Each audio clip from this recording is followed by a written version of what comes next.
They are nature's spectacular sound and light shows, but electric thunderstorms are deadly. If this were to hit you, it would kill you. As the world gets warmer, are we now at the mercy of a global climate in chaos? When it comes to severe weather, you've got no protection.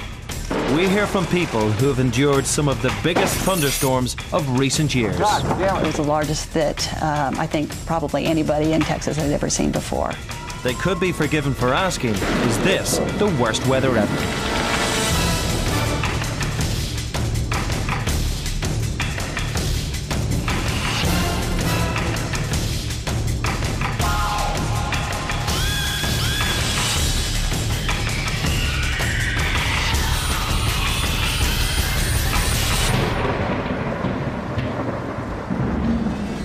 Hello. A bolt of lightning lasts less than 1 second but packs a serious punch. It can measure up to 3 million volts and reach temperatures of 30,000 degrees Celsius. Almost every day, someone somewhere in the world is struck by lightning, and a surprising number of people live to tell the tale. But violent thunderstorms bring other dangers too, from huge hailstones to forest fires started by lightning strikes. As the world warms up, we're told to expect more extreme and therefore more dangerous thunderstorms. So, what's the evidence of our climate playing havoc? We're going to look at 5 recent extreme electrical storms to get first-hand accounts of their dangers. From Australia's worst ever storm that struck without warning to the one in Texas that cost $1 billion. But we start in Canada.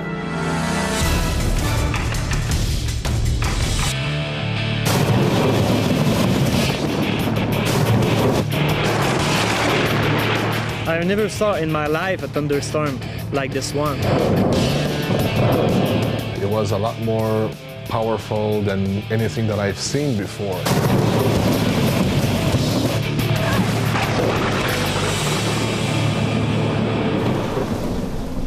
Quebec, Canada, 5th of July, 1999. For 24 hours, the Canadian province of Quebec was pummeled by some of the largest and most unforgiving thunderstorms ever seen. The weather engine is just about the most powerful thing we have on Earth. There are 2,000 odd thunderstorms taking place at the moment as we speak. The storms were caused by massive atmospheric turbulence and brought with them high winds, rain, lightning and hail. Their energy source was heat. The atmosphere is like a huge mixing bowl. If you add in the 2 ingredients of heat and moisture and put those 2 together, you can then get the biggest clouds of all developing, thunderstorm clouds. Quebec is actually no stranger to thunderstorms, but these were something different. To have that many thunderstorms for a short duration of time and causing that much damage, that was really unusual. The spectacular track of severe thunderstorms stretched for over 100 miles, creating an awesome display. The lightning was so amazing. It was like a strobe light just flashing continuously. There was so much light in the sky. It was like daytime in the middle of the night. In most thunderstorms, you would get lightning strikes about 2,000 times an hour. They were recorded at 3 times that amount during this set of storms. And with the lightning came the booming sound of thunder. Every lightning flash was followed by a... I cannot call it thunder anymore. It was explosion. But it wasn't the electrical energy that caused the majority of the damage. The storms packed fierce winds and heavy rains that cut a swathe across Quebec.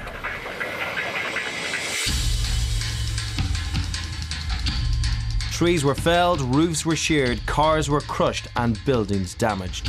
The thunderstorms were some of the most severe ever to strike Canada. And it's no coincidence that they happened during some of the hottest weather in the country's history. These storms actually brought to an end a severe drought, and 1999 was their second warmest year on record across Canada, and it's likely with climate change that we could see these sort of events becoming more commonplace.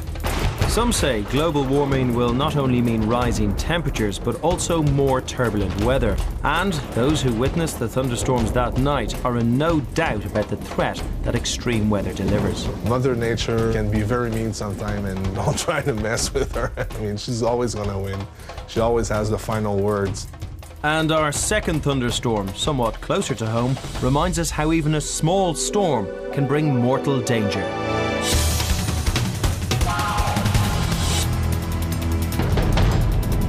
You see people enjoying it, having water fights, sitting on beaches. I was in hospital trying to fight for my life.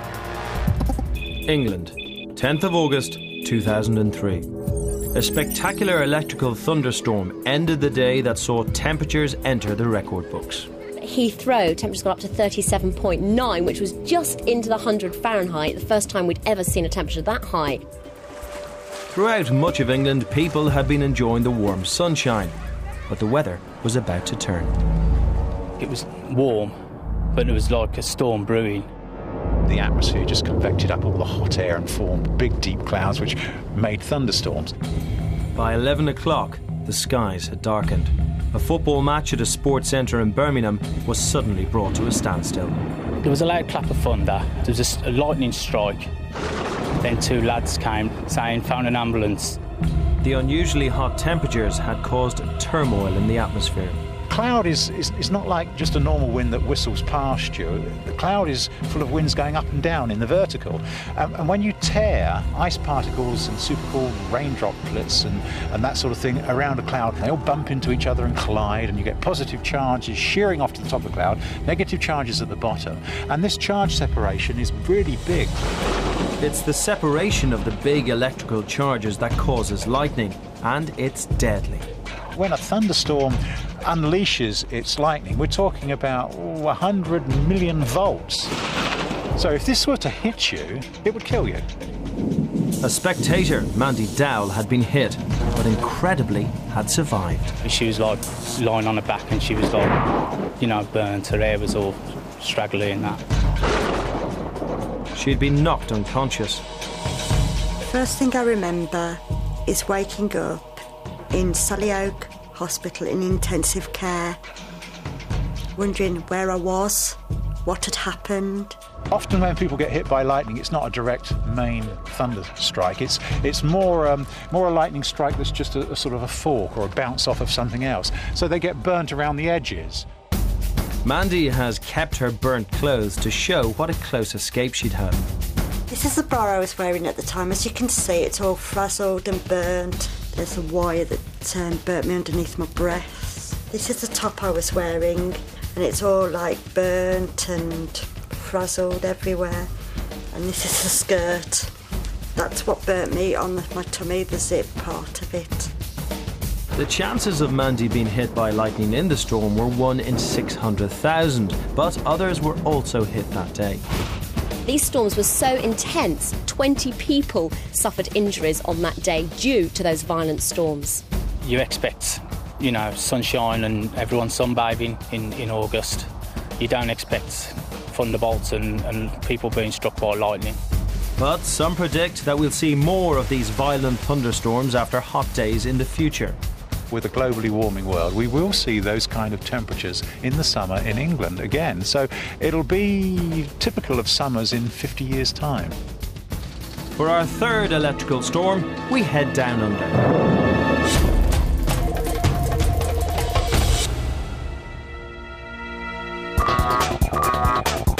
This storm was past exciting. It was terrifying.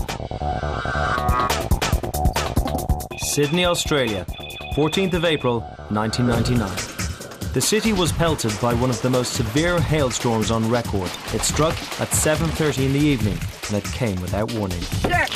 The hailstorm event was a huge surprise to us all. It looked like a winter time in Europe as opposed to, you know, a nice sunny day in Sydney. There was chaos. The damage came from hailstones which bombarded the city for less than 15 minutes. The problem was they were huge.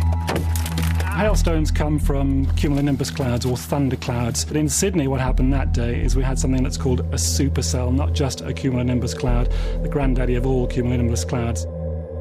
In this country, a hailstone gets to, what, pea size, and it's heavy enough to fall out of the cloud.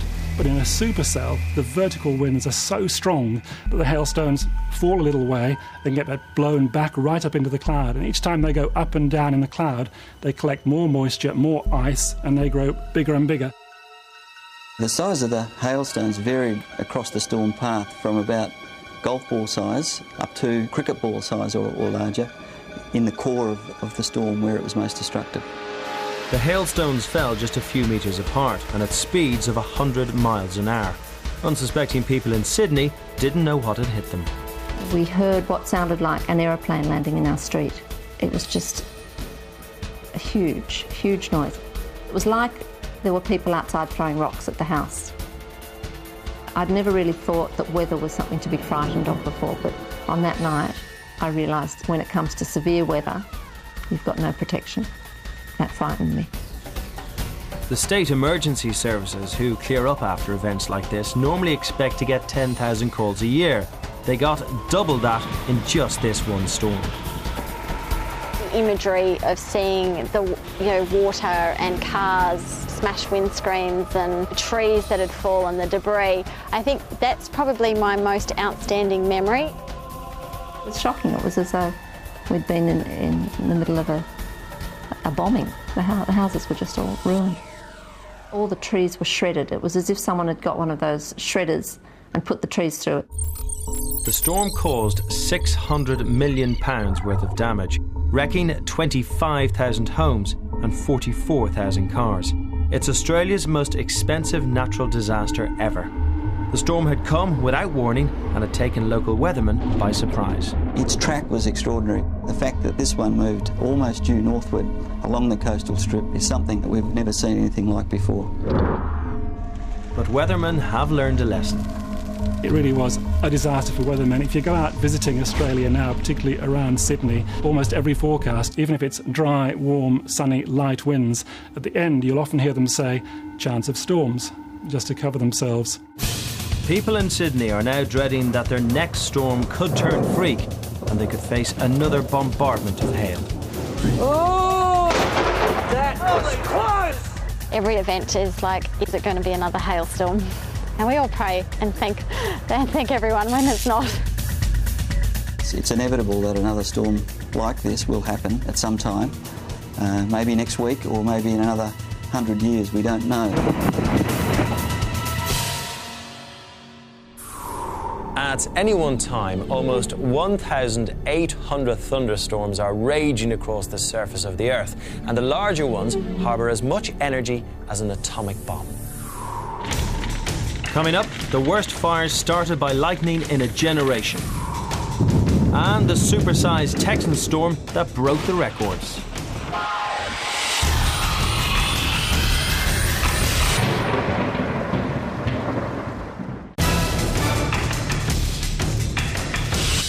Welcome back.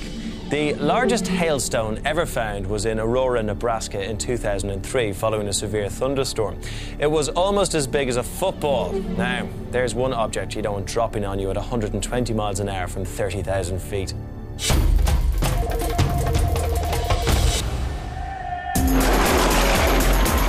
Another fearsome menace dealt by storms is fire. I'll never forget looking over on our 100-acre pasture that was heavily timbered, and the fire roared through it, and it was gone. Montana, USA, summer of 2000.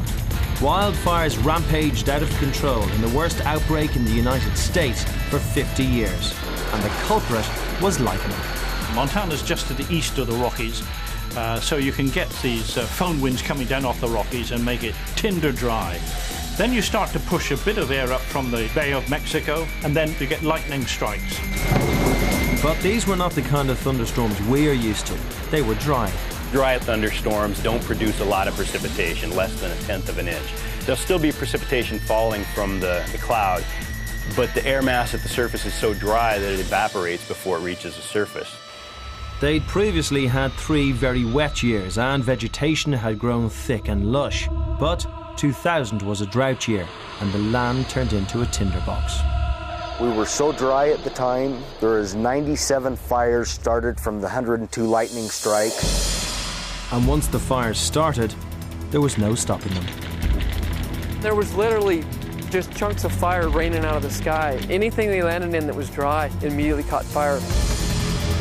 You would just see this huge explosion in the treetops. The whole hillside was doing this. The flame lengths were at least 600 feet in the air. 800 homeowners had to be evacuated for their safety.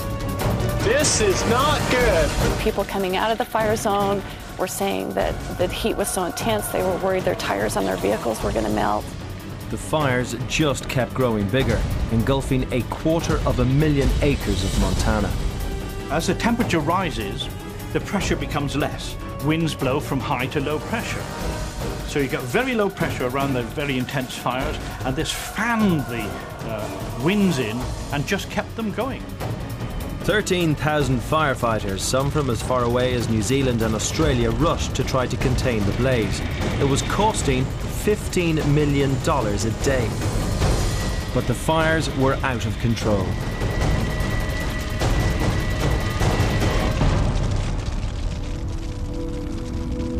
It was awe-inspiring at times to know that whatever efforts that we could produce in terms of stopping the progress of a fire were minuscule in terms of just the raw power that we were witnessing.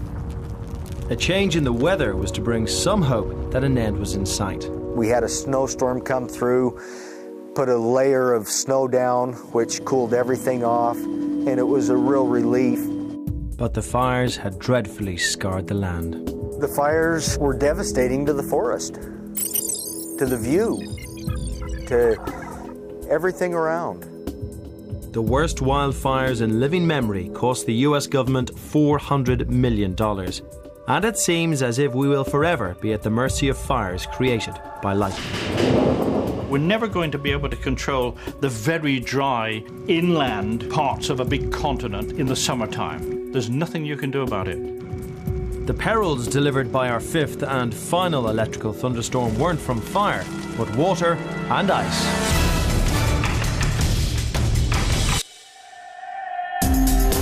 We went from like this and then to this, and within 2 minutes. It was terrifying. It was scary. It was something that I had never before seen and hope to never see again. God damn it. Dallas-Fort Worth, Texas, 5th of May, 1995. Texans like to boast that everything in their state is bigger, and with huge hailstones, winds of 80 miles an hour, and deadly flash floods, this storm broke the records. The huge conurbation, Dallas-Fort Worth, is in an unfortunate location. We're actually at the intersection of three air masses. Warm, moist air from the Gulf of Mexico, dry air from the desert southwest, and then cooler air from the Canadian north coming south. These three air masses clash together and make Dallas-Fort Worth a bullseye for storms. The morning in May had started out with blue skies, which was good news for the thousands at the annual Mayfest. By late afternoon, though, conditions became very different as the skies darkened. Suddenly, the heavens opened with hail. The last thing you want to have happen to you is to have a hailstorm occur in your outdoors. 10,000 people at the Mayfest were caught outside, and umbrellas were no protection. Once the umbrella started shredding, we realized that the hail was larger than we had ever seen before, and it kept getting larger and larger until it was approximately grapefruit-sized. We could not only feel that because our eyes were down, but we could see it hitting all around us and bouncing in the air after it hit. I have never before nor since seen anything of that size. Even those who'd managed to make it to their cars weren't safe. The hail was coming down and it was just slamming down. I mean, like being in a batting cage with the softballs flying at you. And really my thought was that we needed to pray for our safety and the safety of those people around us. This was hail on an epic scale.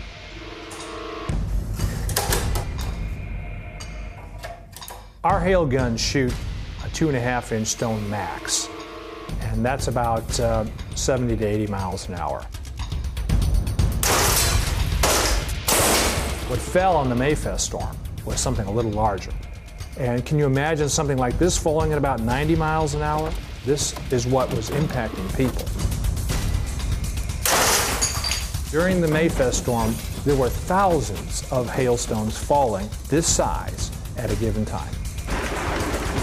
It was the largest that I think probably anybody in Texas has ever seen before. It was huge, and simply, you know, one hailstone that size hitting the car windshield was enough to shatter the windshield.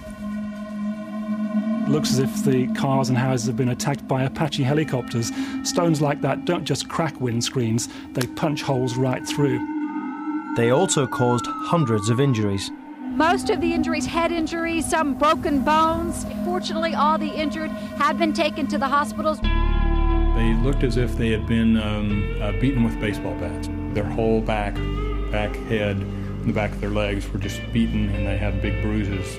It's just a miracle that the people were not injured more severely than they were. When you're out there and it just keeps going and it keeps going and it keeps going, it won't stop. You just wonder when, you know. It was not a pleasant experience.